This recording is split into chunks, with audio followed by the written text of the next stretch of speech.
Hello साथियों, जब मैं आप सभी का हार्दिक स्वागत है। मैं जयप्रकाश साथियों, ये क्लास चली है, हिस्ट्री की क्लास चली है, एंशिएंट हिस्ट्री की क्लास चली है और इसमें हम जानेंगे स्वर्ण संस्कार के बारे में। इससे पहले हम जान चुके हैं उपवेद के बारे में, चर्चा की जा चुकी है। उपवेद की वीडियो आपके पास पहुंचा जा चुकी है और मैं आपको बता दें फाउंडेशन बैच चल रहा है। इसमें प्रत्येक चीज़ के बारे में विस्तार से बताया गया है। इसमें प्रत्येक चीज़ के बारे में विस्तार से बताया गया है। अगर हमारी वीडियो पर नहीं जुड़े हैं तो तुरंत हमारे चैनल को सब्सक्राइब करें और बेल आइकन को प्रेस करना ना भूलें। और एक बात और, हाँ, हमारी वीडियो को तुरंत लाइक कर दें।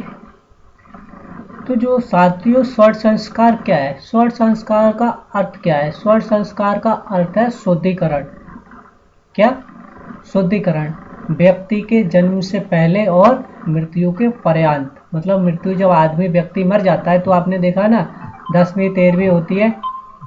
10वीं 13वीं क्या होता है? मृत्यु के पर्यंत, मतलब मृत्यु के बाद जैसे होता है ना 10वीं 13वीं महात्मा, मतलब करते रहते हैं। मतलब जब व्यक्ति जिंदा रहता है तो उसका मतलब उसकी इज्जत भी ढंग से नहीं करते हैं। जब व्यक्ति मर जाता है तो आप देखते हैं कितना रोते हैं।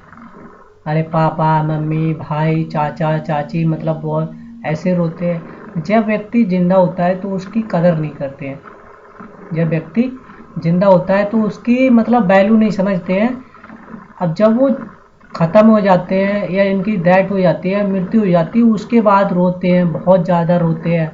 अरे पापा मम्मी भैया भाभी चाचा चाची है, कोई भी व्यक्ति ख़त्म हो जाता है परिवार में तो ऐसा होता है ना अधिकतर।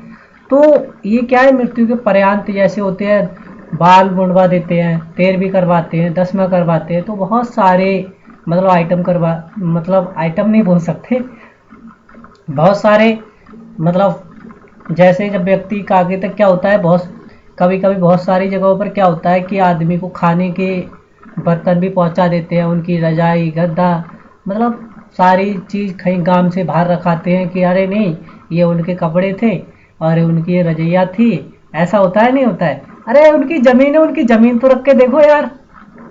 ऐसा होता है? कोई कहता है कि नहीं बाबा मर गए, ये ज़मीन का कहते हैं आपकी उसमें कर दो, ये दान में दे दो। ऐसा होता है कभी? उनकी ज़मीन नहीं रखते यार, उनका पैसा नहीं रखते है? ऐसा क्यों नहीं करते? अरे यार वो ज़मीन है, घर गृहस्थी चलाती है? तो सबसे बड़ी बात यह है कि जब व्यक्ति जिंदा होता है तो उसकी कोई परेशानी में है तो उसकी सहायता करनी चाहिए। हाँ, जो व्यक्ति जिंदा है, मरा नहीं है, उसको भी मतलब एक दूसरे की क्या करनी चाहिए, सहायता करनी चाहिए। ये नहीं कह रहे ये मेरा पुत्र है, ये इसकी बात नहीं मानूंगा, या मेरी लड़की है इसकी बात नहीं मानूंगा, ये हमेशा गलत बताते हैं। तो ऐसा नहीं होता है। तो ये तो क्या होता है, ये तो जन्म के पर्यंत मतलब मृत्यु होने के बाद होता है। बहुत सारे क्या होता है, जैसे विवाह होता है, इसमें भी क्या संस्कार दिया गया है? ये भी एक संस्कार है। विवाह संस्कार क्या है? विवाह संस्कार है, जिसकी चर्चा किसमें की गई है? तो मनुस्मृति में इसकी चर्चा की गई है। और उसमें कितने विवाहों का वर्णन किया गया है? तो मनुस्मृति में 8 विवाहों का वर्णन किया गया है। कितने विवाहों का? 8 विवाहों का वर्णन किया गया है। और ये जानकारी कहाँ, तो मैं आपको बता दूं, वैदिक काल में जो ग्रंथ है, साहित्यिक ग्रंथ है, उनमें इनकी चर्चा की गई है। और स्वर्ण संस्कार ये उपवेद के बाद में इनकी चर्चा की गई है। कितने? 16 संस्कार की चर्चा की गई है। हाँ, एक बात और आपको बता दूं मैं, इसमें किसका वो दिया गया है कि जो 16 संस्कार में क्या दिया गया है? द्वैत संस्कार। द्वैत संस्कार क्या होता है? जो आर्य लोग होते हैं, पंडित होते हैं, ब्राह्मण होते हैं, या जिन्हें पुरोहित बोला जाता है, अब तो आप समझ चुके होंगे, जो हवन कुंड करते हैं कि आपकी दशा ठीक नहीं चल रही है, राहु की दशा है या शनि की दशा है, ऐसा होता है। ये कौन होते हैं? ब्राह्मण होते हैं। इनका क्या होता है? द्विज होता है। द्विज क्या होता है? मतलब इनका जैसे आप देख सकते हैं ना, क्या होता है, वो माला टांगते हैं, जिसे जो माला टांगते हैं क्या बोलते हैं उसे, मैं आपको बता दूं, ये रहा, क्या बोला जाता है इसको, कट इसको, चलो, ब्रह्म जनेऊ। क्या होता है? जनेऊ में दो संस्कार होता है। और ये आर्य मतलब पुरोहित ही इसको करते थे। बाकी जो क्षत्रिय थे, आपके वैश्य से शूद्र थे, इनको दो संस्कार में नहीं रखा गया। हाँ, किसको रखा है द्वैत संस्कार में? तो क्षत्रिय वैश्य को, वो क्षत्रिय वैश्य को भी कुछ कुछ माना जाता है कि वैश्य द्वैत संस्कार होते हैं, मगर जो शूद्र होते हैं उनके लिए द्वैत संस्कार में नहीं रखा गया है। और साथियों आइए समझते हैं गर्भधान क्या होता है। तो जब गर्भधान का क्या अर्थ है? जब माँ जीव माँ के अंदर प्रवेश करता है, स्त्री या पुरुष का जो संगम होता है या मिलन होता है, और ऐसा माना जाता है ये दिन में नहीं करना चाहिए, जिससे बच्चा कैसा होता है? राक्षस पैदा होता है, या मतलब बच्चे की जन्म क्या होता है, जो उसकी आयु होती है कम मानी जाती है, तो इसीलिए रात में करना चाहिए। फिर पुष्पन क्या होता है? तो आप समझ चुके होंगे, जब क्या होता है, तीसरा माह होता है, तो इसमें क्या की जाती है? सबसे ज्यादा किसकी?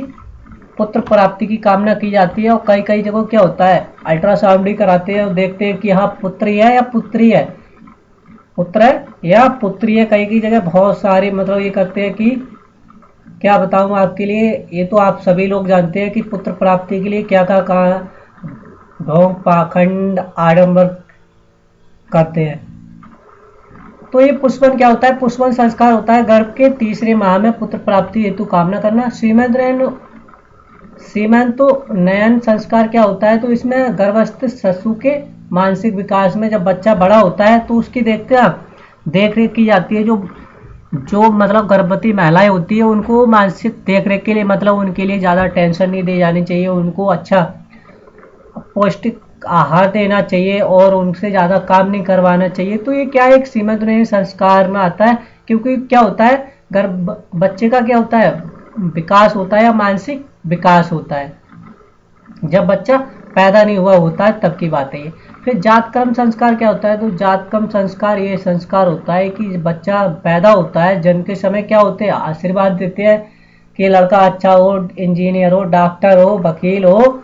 मतलब ये कोई नहीं कहता है कि विधायक बने, राष्ट्रपति बने, ऐसा कोई नहीं कहता है ना कि लड़का इंजीनियर हो, यही कहते हैं ना। तो वो क्या देते हैं? आशीर्वाद देते हैं, कामना करते हैं, मतलब कि हमेशा सदा खुश रहे। जब स्त्री मतलब जैसे किसी की बहू अगर वो सास के पैर छूती है तो क्या पीठ सहराते हैं ना, तो कहते हैं सदा सुहागर रहो, फलो फूलो, हमेशा सुखी रहो। मगर जब लड़का पैर छूता है तो ऐसा होता है नहीं होता है ना। तो ये क्या है, जो स्त्रियों के लिए ही है।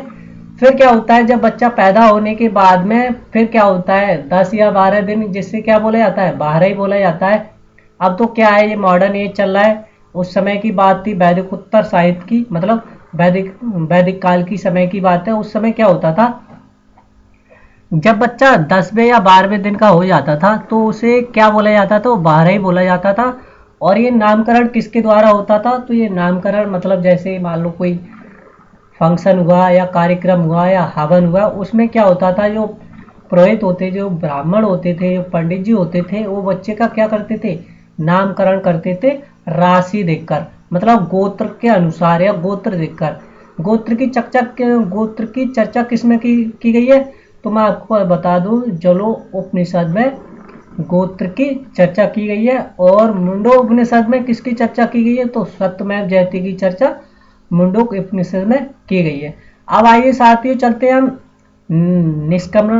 निष्क्रमण के बारे में। निष्क्रमण क्या होता है? जब बच्चा मतलब 12 दिन का हो जाता है, जब बच्चे का नामकरण हो जाता है, मान लो पिंटू, चीचू, कुछ भी नाम रख देते हैं अपनी समझ के अनुसार या राशि के अनुसार नाम रखते हैं।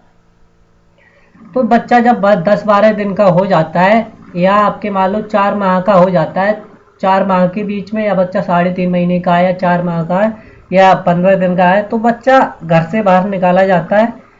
और वो किसके द्वारा निकाला जाता है? तो इसका भी एक विचार है कि जो बच्चा निकाला जाता है वो या तो लड़के का बच्चे का पिता हो, बच्चे का या बच्ची का पिता हो, या पिता ना हो तो बच्चे का मामा हो। क्या हो? मामा हो। मामा का अर्थ होता है दो माँ के बराबर क्या होता है? एक मामा होता है, उसे क्या बोला जाता है? इसीलिए उसे मामा बोला जाता है, इसीलिए उसे मामा बोला जाता है। तो मैंने आपको बता दिया, मामा हो या पिताजी के अनुसार निकाला जाता है। फिर आते हैं हम अन्न प्रशंसन संस्कार के बारे में। तो आइए साथियों, ये संस्कार क्या होता है? जब बच्चा पैदा होता है तो ये चर्चा वैदिक काल में भी की गई है कि बच्चे को 6 माह तक माँ का दूध पिलाना चाहिए। कोई अन्य कुछ अन्य मतलब अन्य खाना नहीं खिलाना चाहिए। 6 माह तक किसका दूध पिलाना चाहिए? माँ का दूध पिलाना चाहिए। फिर 6 माह के बाद क्या होता है, बच्चे को क्या अन्न खिलाना चाहिए, जिससे उसका क्या होता है, मतलब शरीर का विकास होता है, मानसिक विकास होता है। और वो खाना भी कैसा होना चाहिए? पौष्टिक आहार होना चाहिए। कैसा आहार होना चाहिए? पौष्टिक आहार होना चाहिए। जैसे क्या होता था ना पहले, कि बच्चा पैदा हुआ तो उसको क्या करते थे, क्या खिला दिया? शहद चटा दिया। ये आपने गमी गाँव में देखा था ना, बच्चों क्या चटाते थे? शहद चटाते थे। मगर अब ये क्या हुआ, धीरे धीरे धीरे धीरे जैसे जैसे समय बदलता गया तो ये डॉक्टरों के द्वारा मना कर दिया कि शहद चटाना बहुत नुकसानदायक है, क्योंकि ये शहद आता है वो मिलावटी आता है। और कैसा है, वो अच्छा नहीं होता है, अच्छा नहीं है। क्योंकि जब बच्चा पैदा होता है तो उसके लिए माँ का दूध ही पिलाना चाहिए, ना कि गाय भैंस बकरी किसी का दूध पिलाना चाहिए। ये भी एक डॉक्टरों की सलाह है, या वैदिक काल में इसकी सलाह दी गई है, या इसके बारे में बताया गया है। 8वां क्या होता है, तो ये चूड़ा कर्म संस्कार होता है। अच्छा, ये चूड़ा कर्म संस्कार क्या होता है? चूड़ा कर्म का संस्कार क्या होता है? जो चुटिया बनती है ना, उसका भी क्या होता है? संस्कार होता है। मतलब उसकी चुटिया भी मोड़ी जाती है। तो क्या होता है, जो चुटिया मोड़ी जाती है, आपने देखा होगा कि जो धार्मिक स्थल होते हैं, जैसे कारे जलाला के बाप ने बोल दिया है कि जो तो पूर्णागिरी में उड़ा है, ऐसे बोला बोला जाता है ना, ऐसे बोला जाता था पहले। कोई बच्चे को दुख तकलीफ होती थी या बुखार आ जाता था तो उसको बोलते थे कि ना, जो हमारा लल्ला बड़ा मुश्किल से है, अजय लल्ला ठीक ना रहे तो अब जाको काकित मुंडन खा करांगे, हम पुड़ागिरी करांगे, हरिद्वार ना जाएंगे ना इलाहाबाद जाए, हम खा जाएंगे, जाएंगे तो पुणागिरी जाएंगे। तो क्या होती है, जो दादी दादा होते थे या माँ होती है उनको बोल देते हैं, तो बच्चे का मुंडन खा होता हो जाता था। इनका मुंडन होता था धार्मिक स्थलों पर। और धार्मिक स्थलों पर क्या होता है, इसका भी एक कारण है।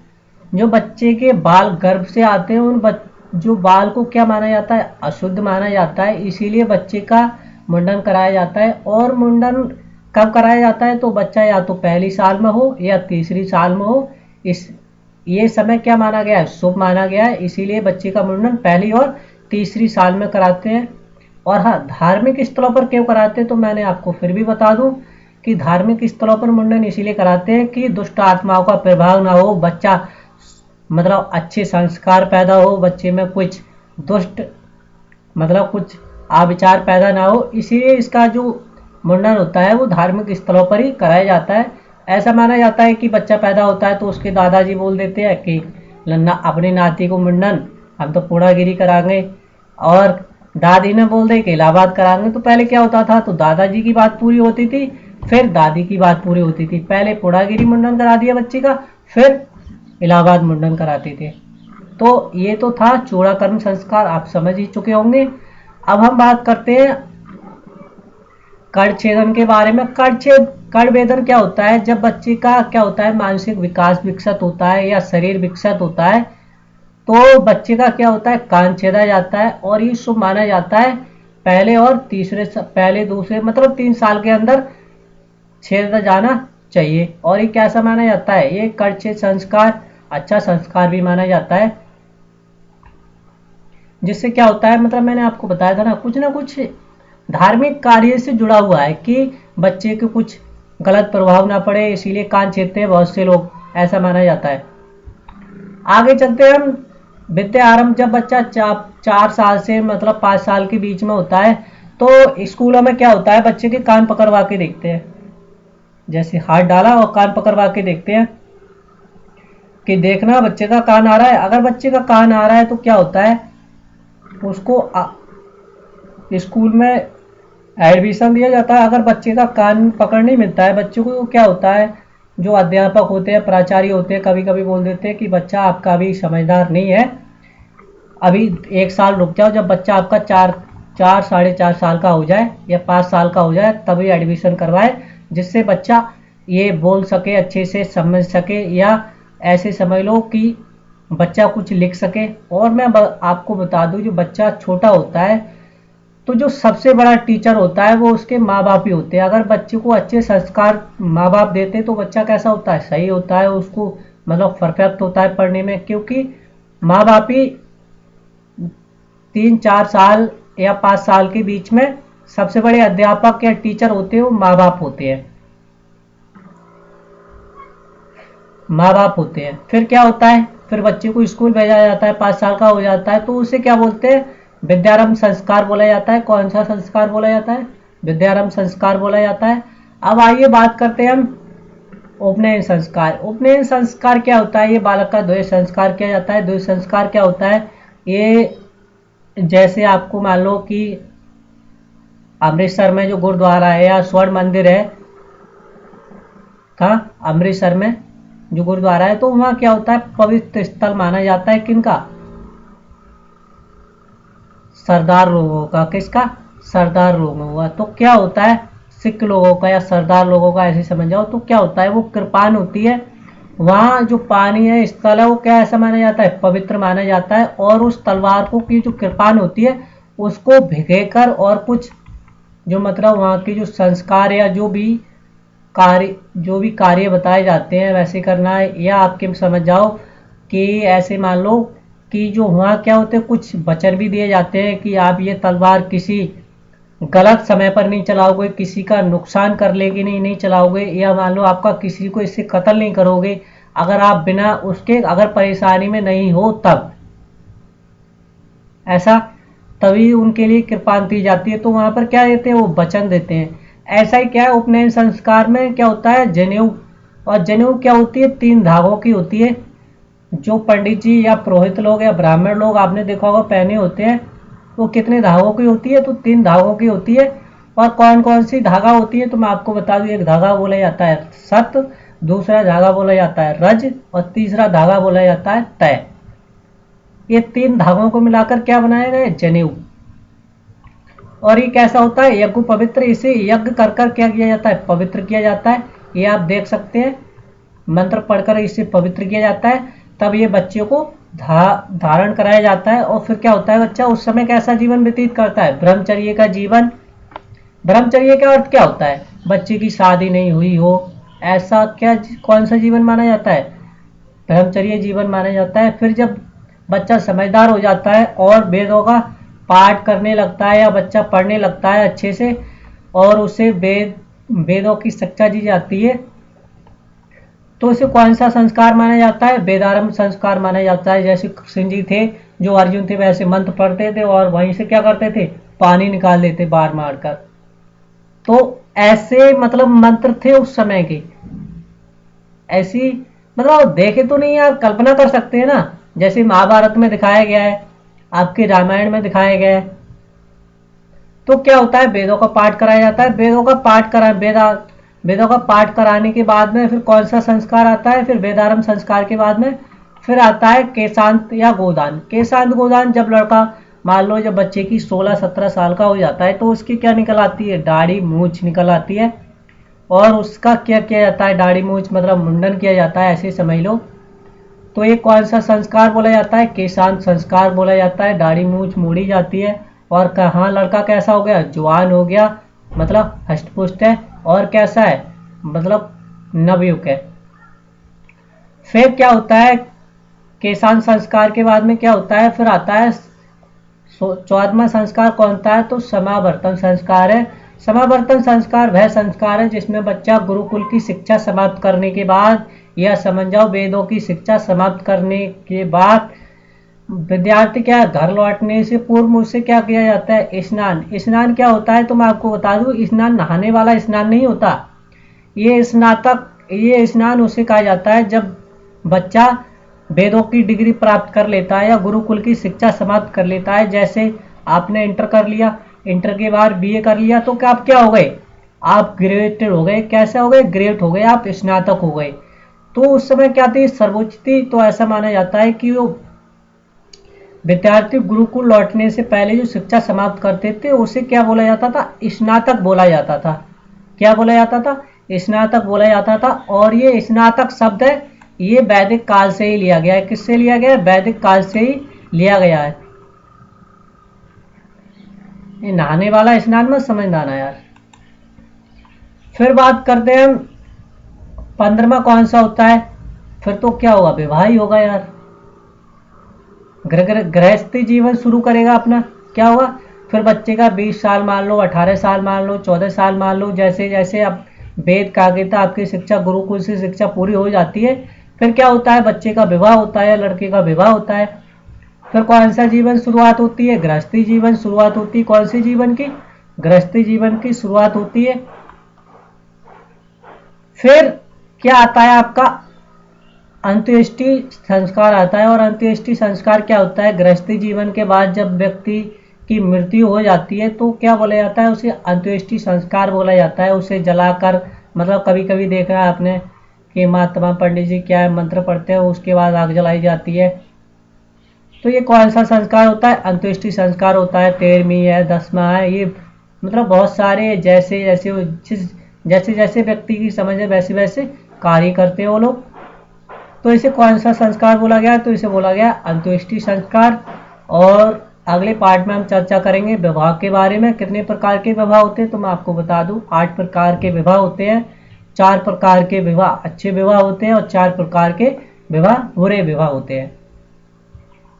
तो साथियों ये थे आज की वीडियो, ये तो थी आज की वीडियो। तो साथियों जय भीम, जय भारत।